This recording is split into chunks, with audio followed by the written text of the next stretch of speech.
Donc, chers amis, nous allons continuer nos travaux. Et comme on en avait convenu la fois dernière, on va prendre des sujets qui seront des sujets un peu spéciaux, qui seront bien sûr dans la Bible, essentiellement dans le Nouveau Testament, peut-être parfois dans l'Ancien Testament, mais sans avoir un cursus suivi. On pourrait appeler ça, en langage, ça s'appelle ce genre de leçon, s'appelle en langage universitaire la question spéciale. Et donc, j'ai pensé prendre aujourd'hui et faire un exercice d'analyse, un exercice avec vous, un exercice d'exégèse, de compréhension, d'interprétation d'un passage de l'évangile de Luc, du chapitre 2, et d'une histoire que tous vous connaissez par cœur. C'est le moment où, le 40e jour après la naissance de Jésus, ses parents l'amènent au temple.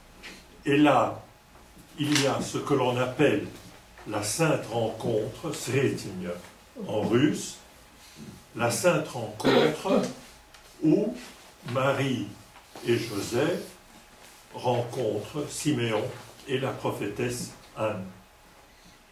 Et je voudrais, avec vous, lire ce texte et puis le commenter, et le commenter cette fois-ci en analysant la question suivante et tâcher de montrer comment Joseph et Marie accomplissent ce qui est demandé aux parents juifs, quelles sont les choses qui doivent être faites lorsque l'enfant paraît, et montrer comment les parents de Jésus, et j'entends le mot parents au sens tout à fait orthodoxe ici, la mère de Jésus et celui qui a élevé Jésus, comment eux s'acquittent des choses qui doivent être faites. Donc nous aurons des références, avec des nombreuses références bien sûr, avec l'Ancien Testament. Nous aborderons rapidement également un apocryphe qui raconte cet épisode, et nous verrons ce que nous dit cet apocryphe à ce sujet-là. Et nous terminerons par regarder une question qui se pose à nous tous, puisque on parle dans cet évangile, on parle, et d'ailleurs c'est comme cela que cette fête est appelée dans l'Église catholique, on parle de la purification de la Mère de Dieu. C'est comme ça que la fête de la Chandeleur du 2 février, ancien style 15 février, est appelée. Et nous nous poserons la question, pourquoi vraiment Marie devait-elle faire cet exercice de purification qui est imposé par l'Ancien Testament? Donc voilà un peu les choses que nous verrons cette fois-ci. La prochaine fois, je pense continuer à parler de cet épisode-là en insistant sur des aspects plus liturgiques, historiques, qui sont liés avec cette fête. Et de cette manière-là, nous tâcherons de voir également comment ce que l'on appelle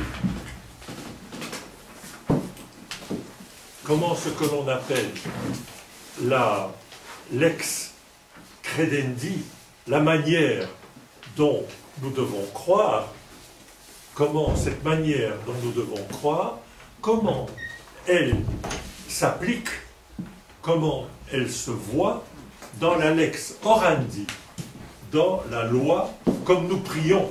Et nous verrons dans l'hymnographie de cette fête, dans ce que l'on chante à l'église et que très souvent nous ne comprenons pas pour beaucoup de raisons, eh bien nous verrons quels sont les motifs qu'on peut trouver, qui se retrouvent dans cette fête et que nous trouvons dans l'Évangile. Et comme ça, nous aurons sur une toute petite péricope, je rappelle, péricope, c'est ce que l'on a, c'est un passage, un petit passage dans l'Évangile. Nous verrons ce qui est dans cette petite péricope, comment dans la liturgie, dans l'hymnographie que nous avons, quelle est la théologie qui s'en dégage, et peut-être même, nous arrêterons un moment, la fois prochaine, sur les aspects de l'iconographie de cette fête. Donc je vous propose d'abord de lire le passage de l'Évangile qui est sur ma feuille dans la première page en bas. Alors vous verrez qu'il y a des passages qui sont en gras. Cela s'applique à ce que l'on appelle la purification de la Mère de Dieu. Il y a d'autres passages qui sont soulignés et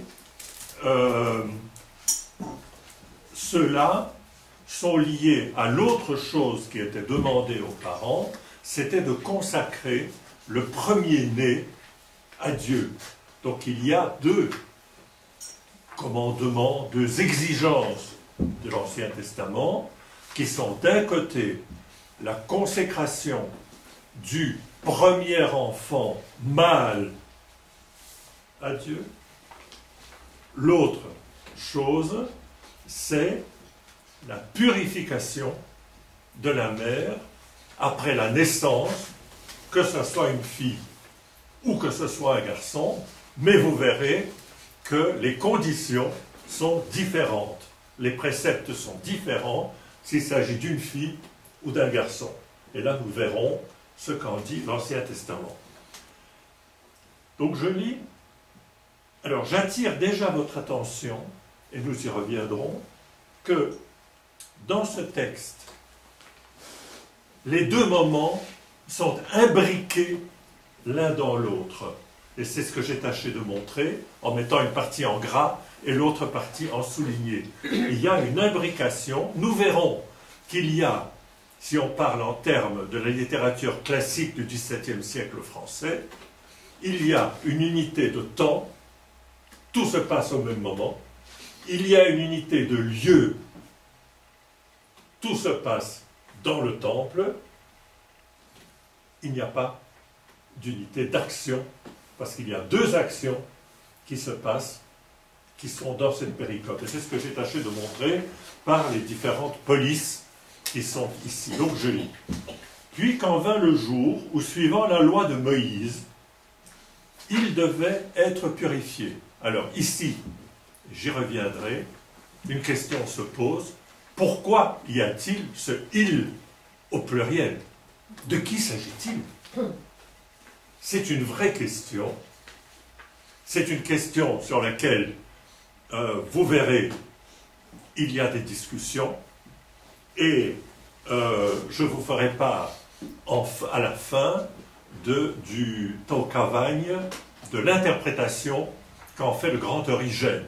Le grand Origène, qui est un père de l'Église du IIIe siècle de notre ère, qui habitait à Alexandrie, et dans son commentaire sur le Lévitique, il aborde cette question. Donc j'attire déjà votre attention. Ainsi qu'il était, puis quand vint le jour où, suivant la loi de Moïse, donc bien référence, la loi de Moïse, c'est le Pentateuque, et nous verrons que dans cette loi de Moïse, il y a des passages dans le livre de l'Exode et un dans le passage du livre des Nombres. Hein, c'est la loi de Moïse, la Torah, le Pentateuque, le Pitiknija en russe. Donc, il devait être purifié au pluriel, ils l'amenèrent à Jérusalem pour le présenter au Seigneur. Et là, nous switchons déjà à la deuxième chose, la présentation du premier enfant mâle. Donc on a commencé par parler de la purification, et on parle d'autre chose. Ainsi qu'il est écrit dans la loi du Seigneur.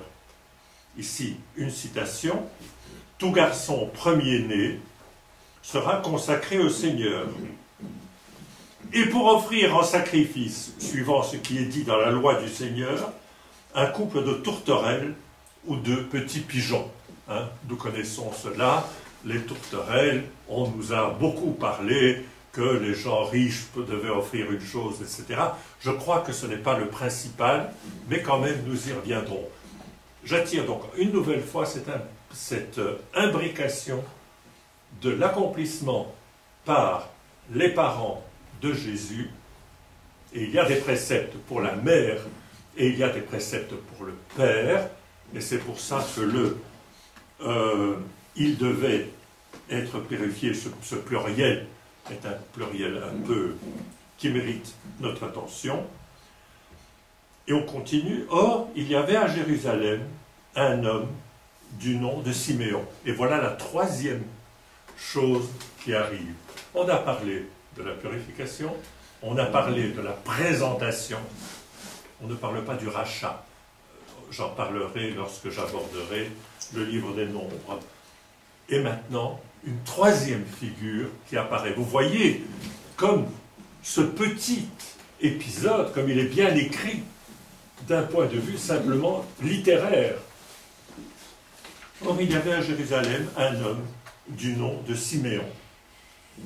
Cet homme était juste et pieux. Il attendait la consolation d'Israël et l'Esprit Saint était sur lui. Deux commentaires. En parlant de Siméon, je vous parlerai d'une histoire qui est qui est une tradition qui lie Siméon à la traduction en grec de la Bible hébraïque. Et il y a une histoire qui raconte, une tradition pieuse, qui raconte et explique ce qui s'est passé avec Siméon et pourquoi il intervient ici. Deuxième chose, vous voyez ici, tout de suite, il y a l'Esprit Saint était sur lui. On invoque l'Esprit Saint, c'est déjà une application de la Trinité. L'Esprit Saint était sur lui. Il lui avait été révélé par l'Esprit Saint, encore une fois, et nous n'avons pas ici de confusion, comme nous avons parfois dans les épîtres de Saint Paul. On utilise le mot esprit, pneuma, mais il est toujours très compliqué de savoir, est-ce qu'on parle de l'esprit de la personne, ou bien est-ce qu'on parle de l'esprit avec un grand E. Ici, Luc, et la tradition, la critique textuelle montre que c'est toujours appelé l'Esprit Saint. Luc est tout à fait précis. Il dit que l'Esprit Saint était sur lui, et l'Esprit Saint a amené Siméon au temple. Siméon n'était pas un prêtre. C'était pas un prêtre. C'était quelqu'un, une vieille personne, et qui est amené par l'Esprit Saint, qui lui a révélé quelque chose. Il lui avait été révélé par l'Esprit Saint qu'il ne verrait pas la mort avant d'avoir vu le Christ du Seigneur. Et c'est là-dessus qu'il y a une pieuse tradition dont je vous parlerai après. Quelle est cette tradition qui est liée au starets, au vieillard Siméon? Il vint alors au temple poussé par l'Esprit, troisième fois, 3 lignes, 3 fois, on parle de l'Esprit Saint. Et quand les parents de l'enfant Jésus l'amenèrent pour faire ce que la loi prescrivait à son sujet, on peut se poser la question, c'est quoi? Et ici, je l'ai mis en gras, Et je l'ai mis en souligné, parce que ce n'est pas clair d'après le texte. Quelle est la prescription que les parents doivent faire? On a parlé de l'une, on a parlé de l'autre, et maintenant, il y a une prescription. Il le prit dans ses bras, et il bénit Dieu en ces termes. Et donc vous voyez l'icône, le Starets Siméon. Il y a une icône symétrique, une icône non symétrique, ça c'est une autre chose dont je parlerai une autre fois éventuellement, qui tend les mains vers le Christ. Et alors parfois le Christ se détourne de lui, parfois il ne se détourne pas, etc. Il bénit Dieu en ces termes. Et ici, à partir du 29, nous sommes en plein dans le troisième moment qui est cette sainte rencontre, et la prière que nous voyons ici, c'est ce qu'on dit en russe, Minyat Pushaesh, qu'on chante, qu'on lit le soir aux vêpres, en latin Nunc Dimittis, pour ceux qui connaissent en latin. Maintenant, maître, c'est en paix, comme tu l'as dit, que tu renvoies ton serviteur. Là, je vous ai dit, il ne pouvait pas mourir avant d'avoir vu le Christ. Maintenant, maître, c'est en paix, comme tu l'as dit, que tu renvoies ton serviteur, car mes yeux ont vu ton salut, que tu as préparé face à tous les peuples. Ici, une chose sur laquelle qui mérite d'être soulignée, le salut que tu as préparé face à tous les peuples. Il y a un côté universaliste qui est quand même assez rare, ou disons, pas toujours présent dans les évangiles. Rappelons-nous, je suis venu pour les... Je cite de mémoire. Je suis venu pour les enfants d'Israël, il dit à la femme, et je ne donne pas le pain à d'autres, etc. Ici, le contraire, il y a un côté très universaliste que tu as préparé face à tous les peuples. Lumière pour la révélation aux païens et gloire pour Israël, ton peuple. C'est les deux choses qui sont dites par la bouche de Siméon. Et on voit, je pense, ici, que Siméon est vraiment inspiré par le Saint-Esprit. Parce que faire des paroles pareilles ne pouvait être fait à ce moment-là. Et nous sommes en -6, nous sommes juste avant le 0 ou l'an 1 de notre ère. Il dit « Lumière pour la révélation aux païens et gloire pour Israël, ton peuple ». Le père et la mère de l'enfant étaient étonnés de ce qu'il disait de lui, ça on peut comprendre. Siméon les bénit et dit à Marie, sa mère, « Il est pour la chute ou le relèvement de beaucoup en Israël et pour être un signe contesté. » C'est ce moment que Jésus est un signe contesté. Il y a une contestation vis-à-vis de Jésus. Tout le monde ne l'accepte pas à bras ouverts. Il est là et d'une certaine manière, ce qu'il dit divise les gens. Souvent, plus que les réunit. Il y a des choses qui ne sont pas... Et Siméon, les parents, le voient. Et toi-même, un glaive te transpercera l'âme. Ainsi seront dévoilés les débats de bien des cœurs, et je ne continuerai pas ici. Et après intervient une autre personne, qui est Anne, fille de Phanuel, qui est une autre personne, qui est là, et qui participe à cette scène. Je n'en parlerai pas ici, parce que sinon on va un petit peu trop loin. Regardons d'abord, rentrons un peu dans le texte, et il y a bien sûr des variantes qui sont dans les divers manuscrits. Il y a des variantes. Vous savez, j'aime parler de la critique textuelle, et je vous en citerai une. Les copistes étaient ennuyés par l'évocation que nous voyons dans ce texte dans le 30, voilà, le 33. Le père et la mère de l'enfant étaient étonnés de ce qu'on disait de lui. quand on regarde les différents textes qui ont été copiés par les copistes, qui copiaient les manuscrits, eh bien, on voit toute une série de changements. Le principal, tout tourne, le Père, on remplace par Ioseph. Donc, ils étaient ennuyés. Ce n'est pas une faute de frappe. Ce n'est pas une faute de frappe. Ils étaient ennuyés par cette évocation et ils remplaçaient le mot le Père par Ioseph. Voilà.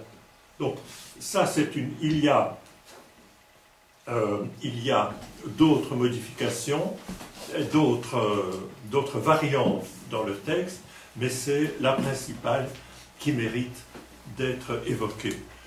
Avant de continuer, je vais vous lire ce que on peut trouver cela dans un apocryphe, et c'est l'apocryphe, ce qui s'appelle l'évangile du pseudo-Matthieu. Vous savez qu'il y a des apocryphes qui sont ce qu'on appelle les évangiles de l'enfance.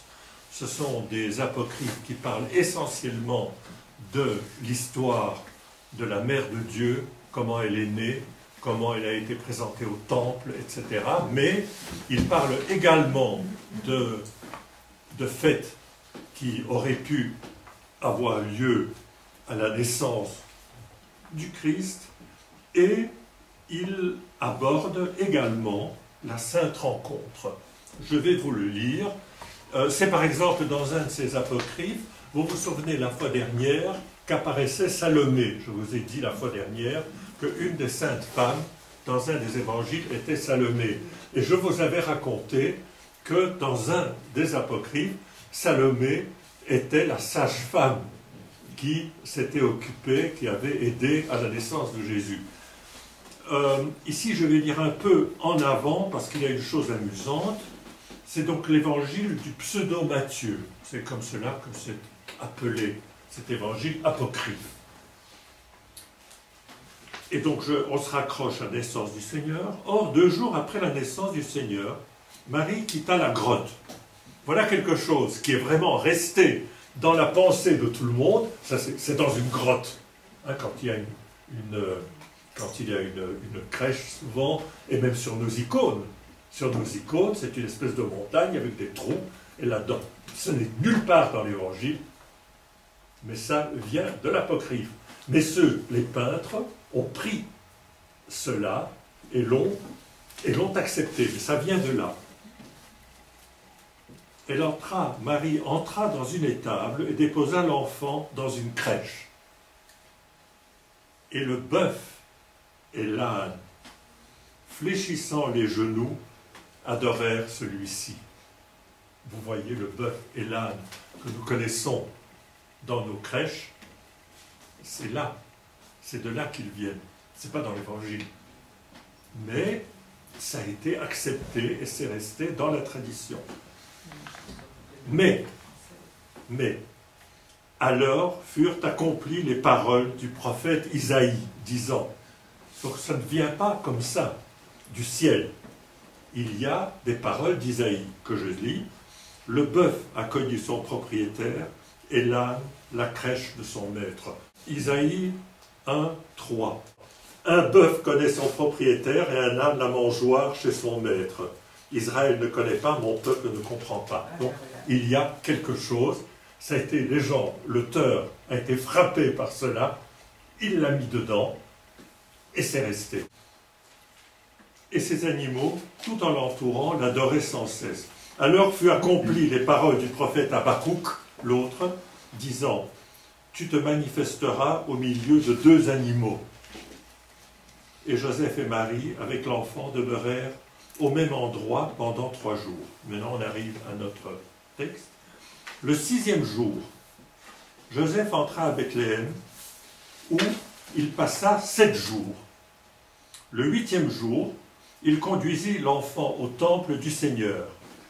Et quand l'enfant fut circoncis, parce qu'on n'a pas encore parlé de cela, mais dans Luc, il y a un demi-verset là-dessus, il y a un événement avant tout cela, qui est obligatoire pour les garçons, c'est la circoncision, qui se passe le 8e jour, et on le retrouve ici. Ils offrirent pour lui une paire de tourterelles et 2 petits de colombes. Alors, ici, l'apocryphe n'est plus très clair, parce qu'on lit, on dit, et quand l'enfant fut circoncis, ils offrirent pour lui une paire de tourterelles et 2 petits de colombes. L'apocryphe lit cette offrande à la circoncision.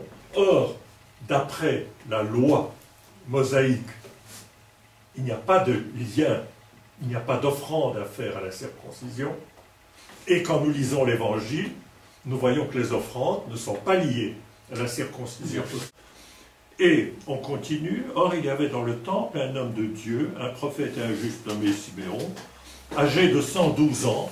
Ça, c'est un ajout qui est écrit par l'auteur. Il avait reçu de Dieu l'assurance qu'il ne goûterait pas la mort avant d'avoir vu le Christ, le Fils de Dieu, dans la chair. Et après avoir vu l'enfant, il s'écria d'une voix forte, « Dieu a visité son peuple, Dieu a rempli sa promesse. » Et il s'empressa d'adorer l'enfant. Puis le prenant dans son manteau, ça c'est un détail qui n'est pas dans l'Évangile, mais qu'on trouve dans les icônes. On voit sur les icônes que le Siméon ne le prend pas à main nue, mais il est dans quelque chose. Et puis, etc., etc. Donc, que nous apporte cet apocryphe? En fait, ici, pas grand-chose. Il nous amène quelques détails, c'est un peu plus légendaire. Ce qui est intéressant, c'est qu'il ne prend pas, et de nouveau, je n'ai pas le commentaire, je ne peux pas faire le commentaire là-dessus, il ne parle ni de la purification de la Mère de Dieu, ni de l'offrande du premier-né au Seigneur. Il n'en parle pas. C'est comme ça.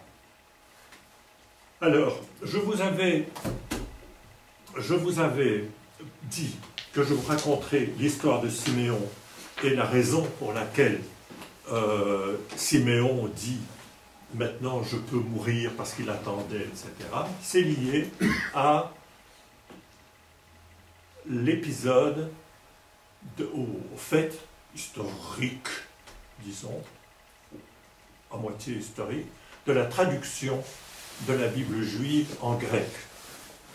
C'est ce qu'on appelle la Bible des Septante. Il se fait qu'au milieu du IIIe siècle, le roi d'Égypte, un Ptolémée, qui était roi d'Égypte à Alexandrie, a voulu que la Bible soit traduite en grec. Et pour cela, il demanda aux autorités ecclésiastiques de Jérusalem, il leur demanda d'envoyer des spécialistes qui pourraient faire cette traduction. Les autorités du Temple envoyèrent 72 spécialistes. Alors, suivant, ils sont 72, 71, 70. Bien sûr, tous ces chiffres ont des valeurs symboliques. Il est clair que dans le 72, vous voyez 12, et 12, c'est les 12 tribus d'Israël. Donc il y avait des représentants des 12 tribus d'Israël. Et ils sont venus à Alexandrie et ils se sont mis sur une île là, ils se sont mis à traduire ce texte. Et parmi eux, suivant la légende, il y avait Siméon. Et Siméon avait en charge la traduction du livre d'Isaïe. Et lorsqu'il traduisait le livre d'Isaïe, il est arrivé au moment où, bon, ce chapitre 6, peu importe, c'est ça qui est important, on parle de l'Emmanuel et le passage qui dit que, et voilà, que une vierge, en fait c'est là le problème, quel est le mot, une femme, une vierge, enfantera un fils, et lui donnera le nom d'Emmanuel. Et là-dessus, Siméon s'est bloqué. C'est une légende, hein, c'est une légende pieuse que je vous raconte. Il a dit non, ça c'est pas possible. Et il aurait eu une vision qui lui dirait, eh bien, tant que tu n'auras pas vu l'enfant de Marie, l'Emmanuel, tu ne mourras pas, parce que tu n'as pas voulu écrire dans le texte de la Septante, tu n'as pas voulu écrire une vierge enfantera un fils. Là-dedans, c'est une jeune femme aura un fils. Le texte de la Septante que nous avons et qui est cité dans l'Évangile, et voilà qu'une vierge aura un fils. Il y a eu, après des nouvelles traductions, disons au IIe siècle après Jésus-Christ, il y a eu des nouvelles traductions de l'hébreu en grec, Symmach, Théodotion et un troisième que j'ai oublié. Ceux-là, qui étaient juifs, ont remis dans le texte grec qui était utilisé par les juifs, l'expression grecque, ils ont remis, bien sûr, le mot, pas vierge, mais ils ont dit le mot femme. Ce que je vous raconte ici, c'est raconter de nouveau la légende qui est liée à Siméon et qui explique que Siméon a été appelé par le Saint-Esprit, il est venu et quand il a vu Jésus, il a dit maintenant, je peux mourir en paix. Voilà. Donc, en fait, cette traduction a pris plus de temps. Elle a pris plus de temps, cette traduction-là. On pense que des passages étaient déjà traduits en grec plus tôt que 250. Toutes ces questions font l'objet de beaucoup d'études, beaucoup de travaux, et il est évident que ce que l'on a trouvé vers 1950 à Qumran est extrêmement important, puisque on y a trouvé des passages en hébreu et en grec de certaines choses, et les gens s'intéressent, bien sûr, à comparer les choses. Donc ça nous a donné de nouveaux éléments. Donc je reviens, ce que je vous ai raconté sur le vieillard Siméon, c'est une légende. Ce n'est pas dans l'Évangile, mais bon, c'est comme cela que l'on l'explique. Quelles sont donc ces prescriptions? Quelles sont donc ces obligations que nous donne la loi de Moïse en ce qui concerne les nouveau-nés? Alors, la première chose, c'est la question de la consécration du premier-né mâle. Donc c'est quelque chose qui, 2 points, c'est le premier-né et les garçons. Ça ne touche pas les autres. Et cela est dit dans le livre de l'Exode, au chapitre 13. Donc qu'est-ce que l'on nous dit ?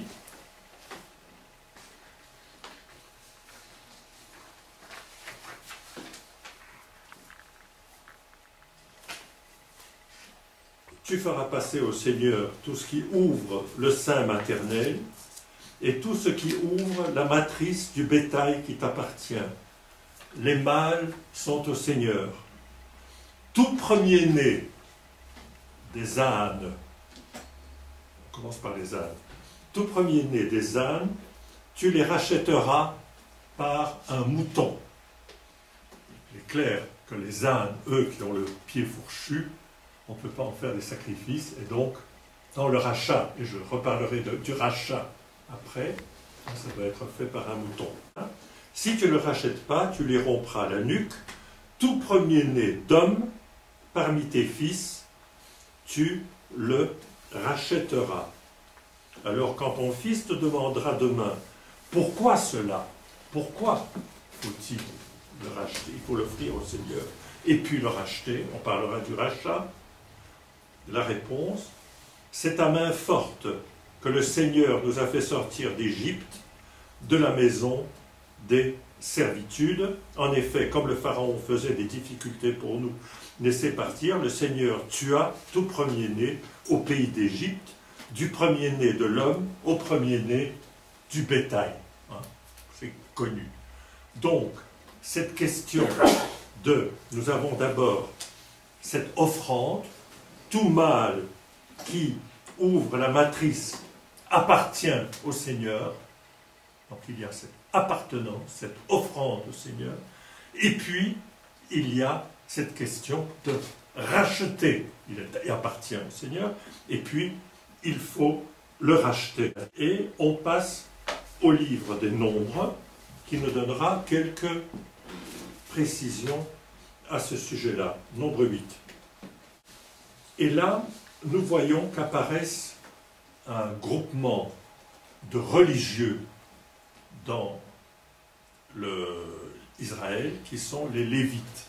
Et vous verrez comment ils rentrent ici. Car ils me sont donnés, vraiment donnés parmi les fils d'Israël. Je me les réserve en échange, donc les Lévites, je me les réserve en échange de tous ceux qui sont nés d'un premier enfantement. Donc il y a un échange entre ceux qui sont nés, qui appartiennent au Seigneur. C'est Nombre chapitre 8. Je me les réserve en échange de tous ceux qui sont nés d'un premier enfantement, c'est-à-dire de tous les premiers-nés, nés des fils d'Israël. Car, et on reprend, car tout premier-né chez les fils d'Israël m'appartient, tant chez les hommes que chez les bêtes. Le jour où j'ai frappé tous les premiers-nés dans le pays d'Égypte, je me les suis consacrés. Mais je prends les Lévites en échange de tous les premiers-nés des fils d'Israël, et je les donne à Aaron et à ses fils. Donc, qu'est-ce qui se passe? Comprenons ce qui se passe. Les premiers-nés appartiennent à Dieu. Donc, il faut les donner à Dieu. Mais, après, il est dit, ces premiers-nés, à la place d'eux, il y aura une catégorie de personnes religieuses, disons, sacerdotales, qu'on appelle les Lévites, qui sont donnés, qui sont là en échange de ces bébés, de ces premiers-nés. Et donc, il faut soutenir ces Lévites, et donc, il faut offrir quelque chose pour leur rachat. Donc, vous comprenez la logique. Le premier-né doit être donné au Seigneur, le premier-né garçon doit être donné au Seigneur. Le Seigneur a une caste qui s'appelle les Lévites, et pour que cette caste puisse vivre, cette caste puisse servir dans le temple, il y a ce moment du rachat de cet enfant. Je vais déjà vers l'avant. Ce mot de rachat, vous ne l'avez pas vu dans le texte de Luc. J'y reviendrai. On n'en parle pas. Donc, voilà la chose qui est demandée. Alors, ce rachat, cette offrande au Seigneur doit, d'après les clarifications qui ont été faites plus tard, dans ce qu'on appelle les mitzvot, donc les 613, je crois toujours, commandements qui doivent être appliqués par les Juifs, eh bien, il y a des clarifications de tout cela, parce qu'on ne peut pas vivre, on ne dit pas assez. Soit on dit trop, soit on ne dit pas assez. Eh bien, qu'est-ce qu'ils disent? Quand cela doit se passer? Eh bien, il est dit que ça doit se passer 30 jours après la naissance. Et les mitzvot ajoutent, ils disent, ça doit se passer après 30 jours, mais l'homme sage n'attend pas. L'homme sage n'attend pas, donc il n'attend pas des mois après cela. Et donc il y a une première chose, la circoncision à 8 jours, et l'offrande au Seigneur et le rachat au Seigneur se fait après 30 jours. Donc nous voyons que, d'après la tradition que la présentation au temple la présentation de Jésus au temple a été faite 40 jours, qu'elle a été faite 40 jours après la naissance de Jésus, les parents de Jésus sont dans le bon. Ce 40 jours est de nouveau quelque chose qui n'est pas dans les évangiles, mais dans la tradition. Et je vous l'expliquerai pourquoi. Donc, première chose à faire, offrir le premier-né et ensuite le racheter. Il y a une deuxième chose, un deuxième commandement, qui est la purification de la femme qui a accouché. Deuxième chose tout à fait différente. Et là, nous prenons le livre Lévites, chapitre 12, paragraphe 2. Donc, deuxième obligation, Lévites. Le Seigneur adressa la parole à Moïse. Parle aux fils d'Israël. Si une femme enceinte accouche d'un garçon, elle est impure pendant 7 jours, aussi longtemps que l'heure de son indisposition menstruelle. Le 8e jour, on circoncis le prépuce de l'enfant. C'est bien connu. Ensuite, pendant 33 jours, et vous faites le calcul, 8 et 33, on est au 40, elle attend la purification de son sang. Elle ne touche aucune chose sainte et ne se rend pas au sanctuaire jusqu'à ce que s'achève son temps de purification. Alors, ici, un point important. On parle beaucoup des questions de pureté dans la loi, disons, mosaïque, dans la loi juive. Il y a un principe, je ne m'étendrai pas là-dessus parce qu'à ce moment-là, il faut parler de tout le livre de Lévites. La question pureté et d'impureté, ça consiste en quoi? On ne peut pas se conduire comme si on était pur alors qu'on est impur. Ce n'est pas le fait que quelque chose te rend impur, toi. C'est si, quand tu es impur, tu ne prends pas par hasard, par inadvertance. Tu ne te comportes pas comme si tu étais pur. Donc voilà le principe de la pureté dans les textes que nous avons ici. Et nous le verrons encore plus tard. Et la question que nous étions posée est bien sûr la question de la pureté de la Mère de Dieu. Le 8e jour, oui. Ensuite, pendant 33 jours, elle attend la purification de son sang. Elle ne touche aucune chose sainte et ne se rend pas au sanctuaire jusqu'à ce que s'achève son temps de purification. Si elle accouche d'une fille, donc ici, il y a une différence. Pour la circoncision, ça c'est une chose. L'offre et le rachat, ça c'est pour les premiers-nés garçons. Ici, pour la pureté, il y a une différence. Je n'ai bien sûr aucune explication, je ne fais que lire ce qui est ici. Si elle accouche d'une fille, pendant 2 semaines, elle est impure, comme dans le cas de la disposition. Ensuite, pendant 66 jours, elle attend la purification de son sang. On arrive à 80. Lorsque s'achève son temps de purification, pour un fils ou pour une fille, elle amène au prêtre, à l'entrée de la tente de la rencontre, un agneau âgé d'1 an pour un holocauste, et un pigeon ou une tourterelle servant à un sacrifice pour le péché. Alors, le livre lévitique se concentre sur un sujet très important, c'est la question des sacrifices. Il y a toute une série de sacrifices extrêmement codifiés. Si ça vous intéresse, je vous invite à lire le livre du Lévitique. Il y a une série de sacrifices extraordinairement codifiés, parmi lesquels il y a un sacrifice qui est un sacrifice de don. Le don, c'est quand on donne tout à Dieu. C'est l'Holocauste. Holos en grec, veut dire tout. C'est, détail je ne sais pas, mais la bête qu'on offre, elle est brûlée, sa graisse, son sang, elle est brûlée, est-ce qu'il reste un petit quelque chose? En fait, il reste rien. C'est wsiesogénie en russe, en slavon. Wsiesogénie. C'est brûlé complètement. Donc, il y a un premier sacrifice qui est un sacrifice, qui est un don à Dieu, un remerciement, qui n'a rien à voir avec les questions de pureté. C'est l'Holocauste. Il y a un deuxième sacrifice qui est demandé, qui est un sacrifice pour le péché.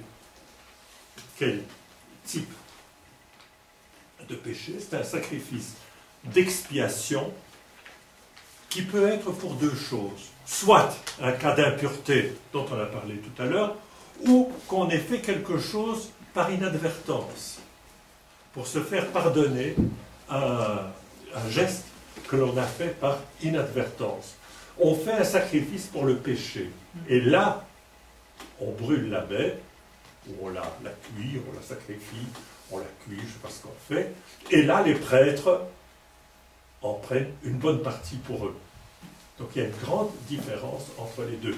Et donc, pour la question de la pureté, le Seigneur, dans Lévitique, demande deux types de sacrifices. Un, qui est le sacrifice de don, de remerciement, d'une certaine manière, et l'Holocauste. Et le deuxième sacrifice, qui est lié à cette impureté dans l'acception que j'ai tâché de vous expliquer tout à l'heure, qui est le sacrifice pour le péché.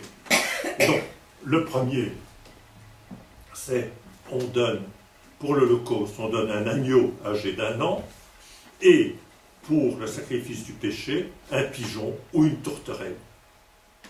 Et ensuite, le prêtre fait une cérémonie d'absolution. Tiens, c'est quelque chose que l'on connaît aussi dans le christianisme.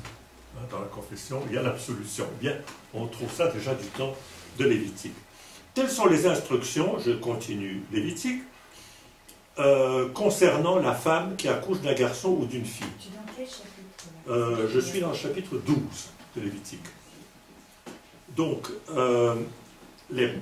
pour l'offrande au Seigneur, c'est Exode chapitre 2, et ensuite Nombre que j'ai dit, mais j'ai oublié le numéro, je l'avais noté quelque part, mais je vous l'avais dit, ici nous sommes dans le chapitre 2, dans le chapitre de Lévitique, chapitre 12. Et maintenant, il y a l'autre aspect, riche et pauvre. Encore une fois, que on connaît bien et qu'on dit toujours. Si elle n'arrive pas à se procurer un agneau, vous entendez bien, si elle n'arrive pas, elle. Donc ça, c'est quelque chose qui est lié à la femme. D'accord? On y reviendra. L'offrande, c'est par l'homme, le don et le rachat. Ici, ça concerne la femme. Si elle n'arrive pas à se procurer un agneau, elle prend 2 tourterelles ou 2 pigeons, l'un servant à un holocauste et l'autre à un sacrifice pour le péché. Et nous retombons dans ce que nous lisons dans l'évangile de Saint Luc, qui dit qu'ils ont donné une paire de tourterelles. En fait, ce n'est pas 2 pour une chose, c'est un qui remplace un et l'autre qui remplace l'autre. La tourterelle, une qui remplace l'Holocauste, et l'autre qui est le sacrifice du péché. Ici, je fais une petite remarque, et j'avais montré dans mon travail. Quand vous regardez les icônes, vous voyez souvent que les tourterelles sont dans les mains de Joseph. Or, ce n'est pas là qu'elles doivent être, puisque c'est elle qui doit donner. Mais je ferme cette parenthèse, on en parlera lorsque on parlera des icônes. Donc, on voit bien, c'est loi de Moïse dont on a parlé, 2 types de lois. La première qui est pour l'offrande du premier-né mâle et Ensuite, son rachat. Deuxième chose, qui est la purification de la mer. Et là, nous voyons une différence entre... nous voyons une différence entre le cas où, au point de vue du timing, si le cas est pour le garçon ou pour la fille. Nous voyons que, maintenant, ayant en tête le timing dont je vous ai parlé, au point de vue timing, les parents de Jésus sont parfaits. Hein, puisqu'on dit qu'il y a une unité de temps, or, ils ont fait, donc c'était à 30 jours, ils ont fait à 40 jours, c'est parfait, tout est bon, au point de vue timing. Je voudrais encore vous lire un verset de Lévitique 5.3 pour vous faire, c'est ce qu'on appelle les exemples concrets d'impureté. Quand un individu pêche en ce que, ayant entendu la formule d'adjuration et étant témoin pour avoir vu, avoir appris quelque chose, il n'annonce pas ce qu'il sait, alors il porte le poids de sa faute. Ou bien, quand un individu, sans s'en rendre compte, je vous ai parlé d'inadvertance, 5.2, touche n'importe quel d'impur, cadavre d'animal sauvage, impur, cadavre de maître domestique impur, cadavre de bestiole impur, alors il devient impur ou coupable. Ou bien quand, et nous y arrivons, verset 3, ou bien quand, sans s'en rendre compte, il touche une impureté humaine, toute impureté qui rend impur, alors dès qu'il l'apprend, il devient coupable. Donc vous voyez, cette notion d'inadvertance et de toucher quelque chose qui est d'humain, quelque chose qui est impur.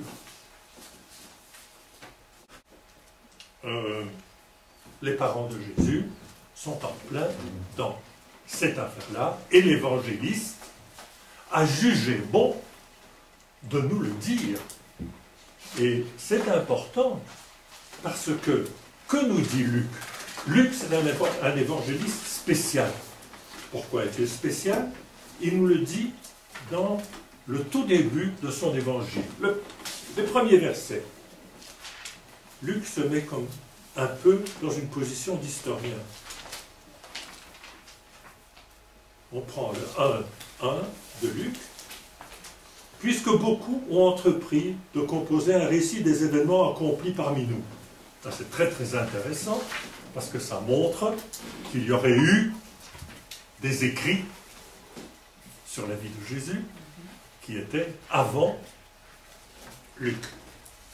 D'après ce que nous ont transmis ceux qui furent, dès le début, témoins oculaires et qui sont devenus serviteurs de la parole, il m'a paru bon à moi aussi, après m'être soigneusement informé de tout à partir des origines, d'en écrire pour toi un récit ordonné.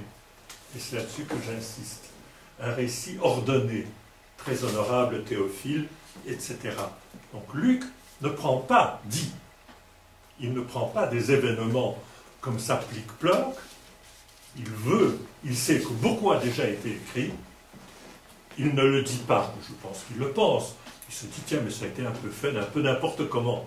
Et il dit, il est utile que je fasse ce travail, d'un peu remettre tout cela et faire un récit ordonné. Et ce même Luc estime utile de nous parler, dès le début de son évangile, nous parler de cérémonies, de faits qui sont purement liés à la tradition mosaïque, à la tradition du Lévitique. C'est comme ça, nous devons en tenir compte. La question que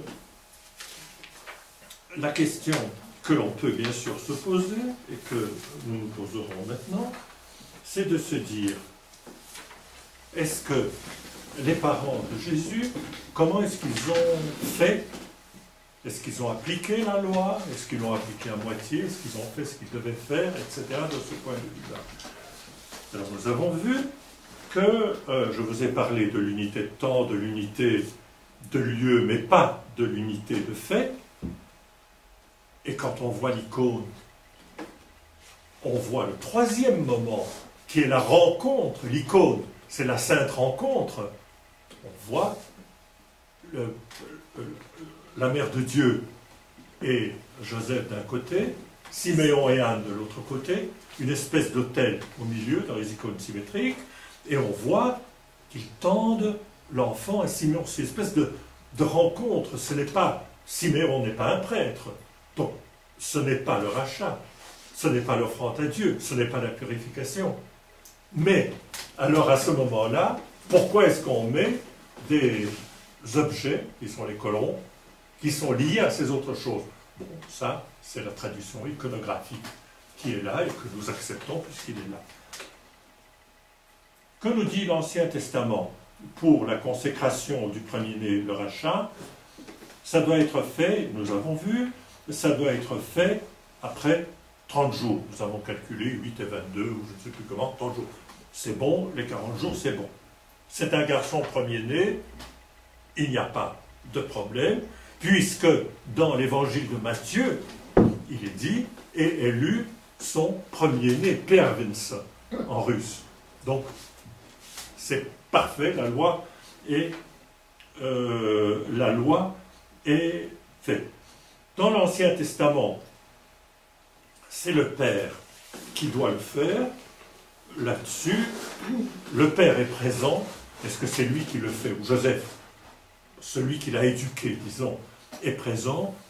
Qu'est-ce qui fait la cérémonie? On ne le dit pas, on n'en sait rien. Non, il y a tout de même une question, et le rachat. Le rachat, on n'en parle pas dans l'Évangile. Est-ce qu'on n'en parle pas? Il n'y a pas de prêtre. Dans le tableau qu'on nous donne, il n'y a pas de prêtre. Il y a eu certainement un rachat, puisque on parle des colons. Je suis en train de... Non, stop. Il y a eu un rachat, mais on n'en parle absolument pas. C'est comme ça. Donc, ça a été sans doute fait, mais ce n'est pas évoqué. Quand on parle de la purification de la mère, c'est un garçon, après 40 jours, il y a bien eu 2 offrandes, les 2 tourterelles, ils étaient sans doute pauvres, et donc ils ont donné 2 tourterelles. Donc, de ce côté-là, il n'y a aucun problème, ils ont fait tout. Maintenant, la question que l'on peut et on doit se poser, est-ce que les parents de Jésus, est-ce qu'ils étaient vraiment obligés de faire tout cela? Pourquoi est-ce qu'ils ont fait cela? Parce que Marie savait très bien l'origine de son fils. Joseph, certainement, puisque Joseph, nous avons vu dans Matthieu, a eu des rêves.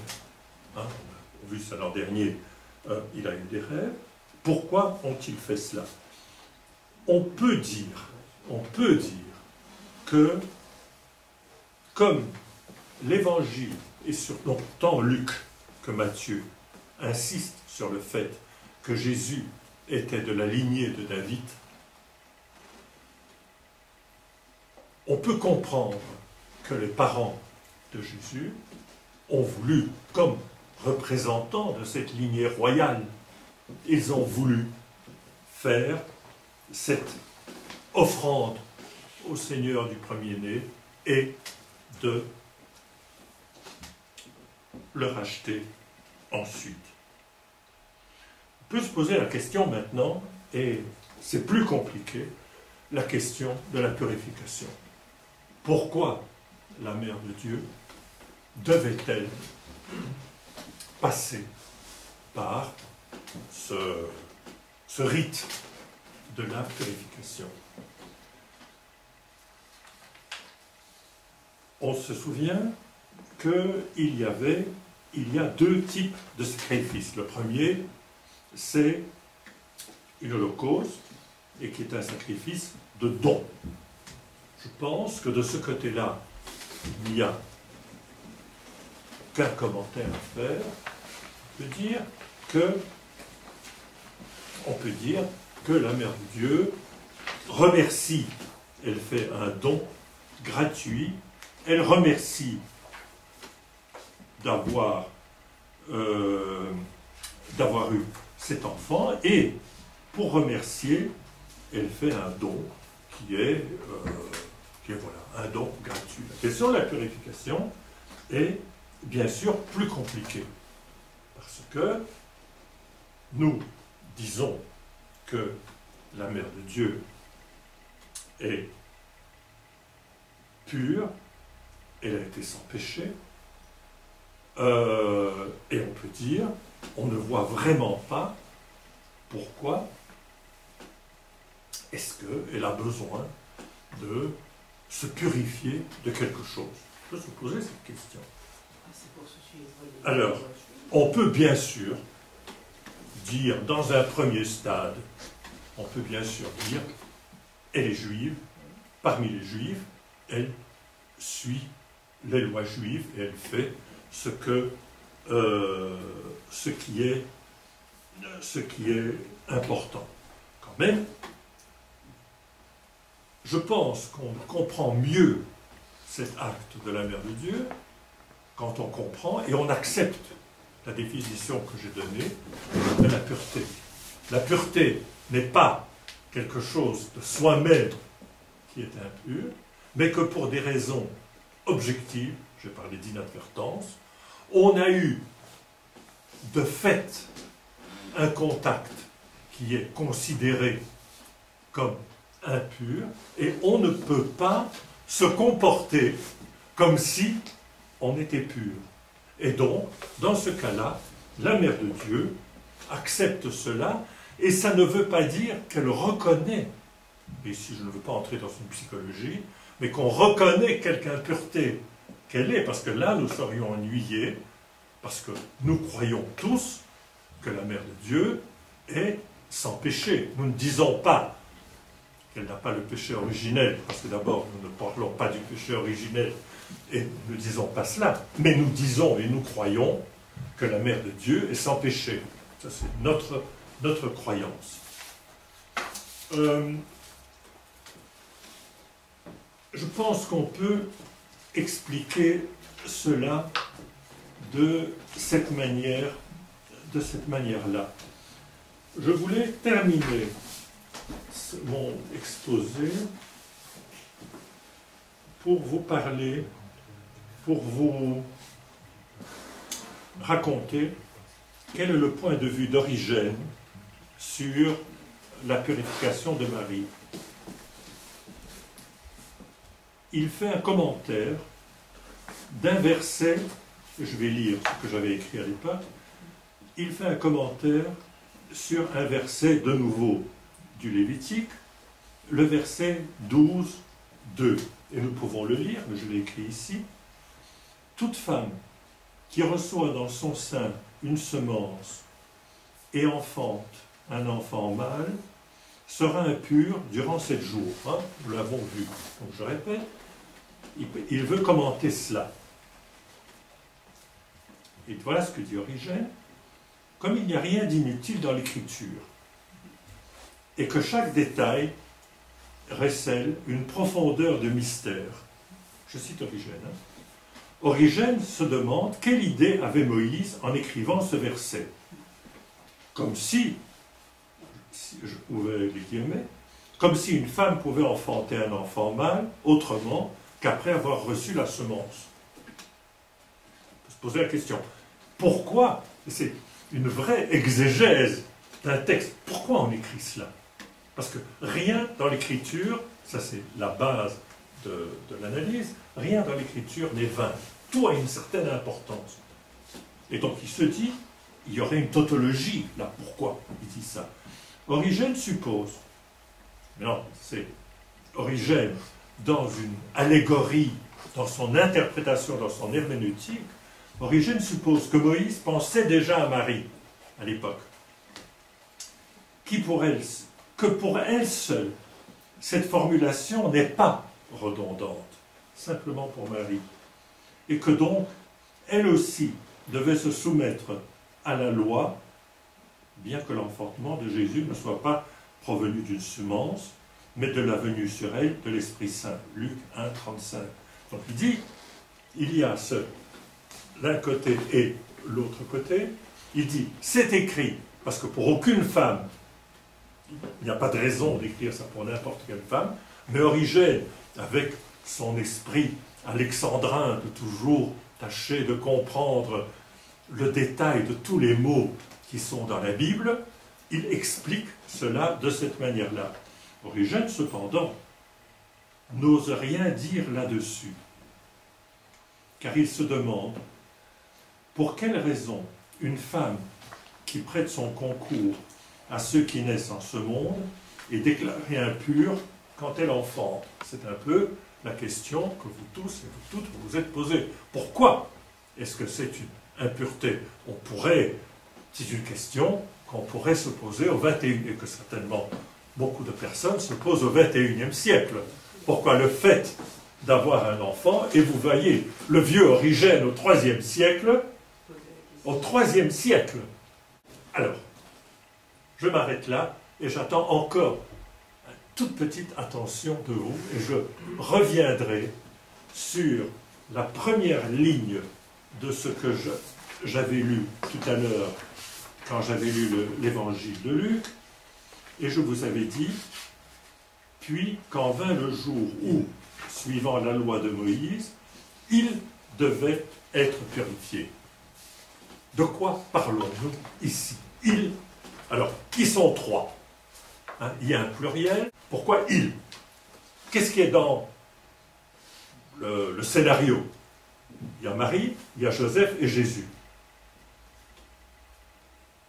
Joseph, franchement, on ne voit vraiment pas pour quelle raison Joseph, vraiment, n'avait pas besoin d'être purifié. Parce que, rappelons-nous, Matthieu, premier chapitre, 1, 25, mais il ne la connut pas jusqu'à ce qu'elle lui enfanté un fils, auquel il donna le nom de Jésus. Donc, Joseph, il est hors du coup. Reste Marie et Jésus. Alors Marie, on peut comprendre, et on a parlé d'Origène, on a parlé de Marie, la purification, la loi mosaïque, etc. Mais Jésus, pourquoi lui doit être purifié? Il n'y a vraiment aucune raison. Et là, Origène se souvient, parce qu'il connaissait la Bible, lui, par cœur, il se souvient d'un passage du livre de Job. Job 14, versets 4 et 5. Qui tirera le pur de l'impur? Personne. Puisque sa durée est fixée de l'homme, que tu as établi le compte de ses mois, et qui tirera le... Ah oui, pardon. Ça, c'est la traduction du texte hébreu. Qui tirera le pur de l'impur? Personne, puisque sa durée est fixée, etc. Quand on regarde le texte grec de la Septante, il sonne comme cela. Qui sera pur de la souillure? Absolument personne, même si sa vie sur terre n'a duré qu'un seul jour. Et donc, si on prend, je reprends, qui sera pur de la souillure? Absolument personne, même si sa vie sur terre n'a duré qu'un seul jour. Voilà le texte grec, la traduction de la Septante de Job. Et donc, si on prend cela, si on prend ce texte-là, comme il est là, on peut comprendre le pluriel de « ils devaient être purifiés, la mère de Dieu et Jésus », et voilà ce qui est écrit. Ce texte, et ça c'est une footnote dans la Tome, est toujours utilisé pour justifier, c'est une des justifications de la théorie augustinienne de saint Augustin sur le péché originel. Que tout le monde est impur, même celui qui n'a vécu qu'un seul jour, il est certainement impur, donc ça montre que du moment T0, il y a cette impureté. Voilà ce que je voulais voilà ce que je voulais vous dire aujourd'hui.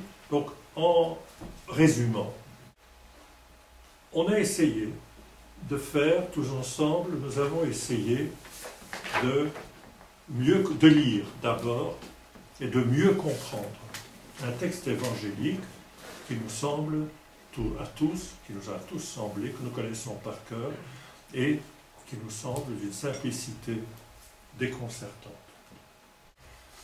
Qu'est-ce que nous lisons? Qu'est-ce que nous voyons? Que si nous regardons un petit peu de plus près, nous y découvrons des choses qui méritent d'être découvertes. Parce que pour comprendre ce texte, on est bien obligé de se rendre compte du contexte dans lequel ce texte est écrit. Dans ce texte-ci, nous avons un contexte fort qui est dit par l'évangéliste, qui parle de l'observation de la loi de Moïse. Et c'est comme cela que nous pouvons comprendre.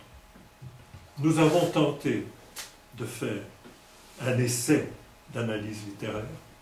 Nous avons vu que pour les besoins de la cause, l'auteur de l'Évangile a groupé en un lieu et en un temps des choses qui n'étaient pas nécessairement groupées en un lieu et en un temps, et il a, dans son texte, pour des raisons à lui seul connues, il a mélangé l'observation de deux prescriptions qui sont dans la loi de Moïse. Nous l'avons vu, nous avons tâché de le montrer.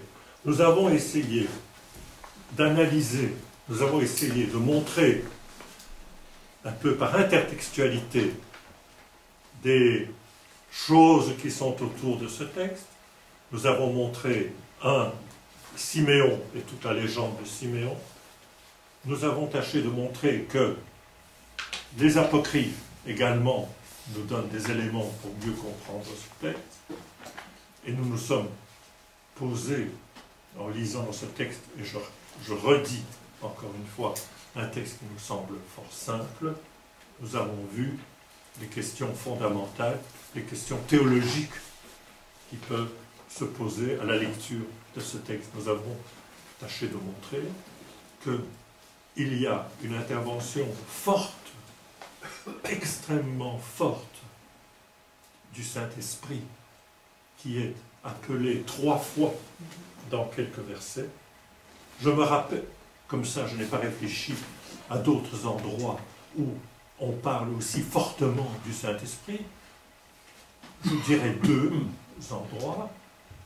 Il est évoqué du Saint-Esprit qui apparaît sous la forme d'une colombe, comme une colombe au baptême de Jésus, mais surtout dans le grand discours que nous trouvons dans l'évangile de Jean. Après la scène, nous voyons une théologie exprimée par Jésus du Saint-Esprit, le Paraclet, celui qui console, celui qui fera comprendre aux apôtres les choses qu'ils n'avaient pas comprises. Nous avons des éléments de la théologie du Saint-Esprit qui procède du Père et qui est envoyé par le Fils. Et nous trouvons dans cet épisode-ci de l'enfance de Jésus un épisode de peu d'importance, semble-t-il. Nous voyons cette intervention forte du Saint-Esprit. Nous ne nous sommes pas arrêtés longuement sur le 3e moment qui est cette rencontre du Nouveau Testament avec l'Ancien Testament.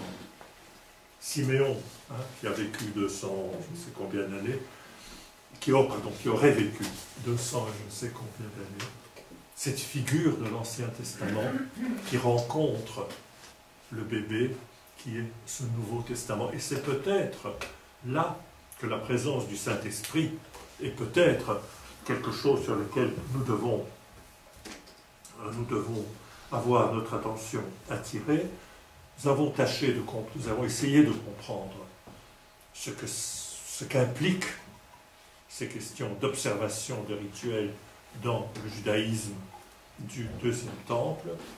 Lorsque nous parlerons plus longuement de